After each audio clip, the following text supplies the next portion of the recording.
নমস্কার বন্ধুরা, অঞ্জুস ক্রিয়েশনে আপনাদের সবাইকে স্বাগত। আমার আজকের রেসিপি ফিশ বাটার ফ্রাই। এখানে আমি ভেটকি মাছের ফিলে নিয়ে নিয়েছি 6 পিস।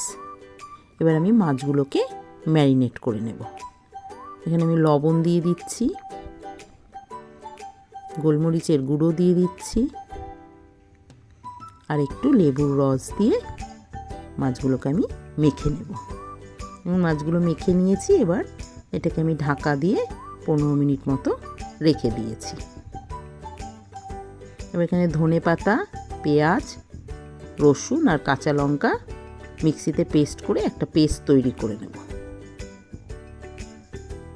এবার এই মাছগুলোকে আমি ওই পেস্টটা দিয়ে আর একটু আদা বাটা দিয়ে মাছগুলোকে আমি ভালো করে মেখে নেব।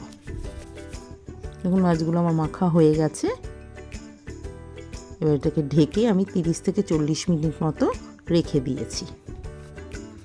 এবার একটা ব্যাটার তৈরি করে নেব। এখানে আমি ময়দা নিয়ে নিয়েছি আর একটু কর্নফ্লাওয়ার নিয়ে নিচ্ছি। এখানে বেকিং পাউডার নিয়ে দিচ্ছি, একটু বেকিং সোডা দিয়ে দিচ্ছি, লবণ দিয়ে দিচ্ছি, গোলমরিচের গুঁড়ো দিয়েছি, একটা ডিম দিয়ে দিচ্ছি, আর একটু বাটার আমি গলিয়ে নিয়েছি, বাটারটা দিয়ে দিচ্ছি। এবার এই ব্যাটারটাকে আমি ভালো করে মিক্সড করে তৈরি করে নেব। একটু জল দিয়ে দিচ্ছি।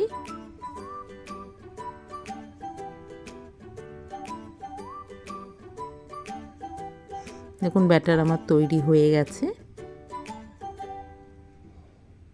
এবার এটাকে আমি ঢাকা দিয়ে 10 মিনিট মতো রেখে দেব। এবারে ম্যারিনেট করা মাছগুলো ব্যাটারের মধ্যে ডুবিয়ে সাদা তেলে আমি ভেজে নেব। কড়াইতে সাদা তেল দিয়ে মাছগুলোকে আমি ভেজে নিচ্ছি। এবং ফিশ বাটার ফ্রাই আমার তৈরি হয়ে গেছে। চিলি সস আর টমেটো সসের সঙ্গে পরিবেশন করে দিয়েছি।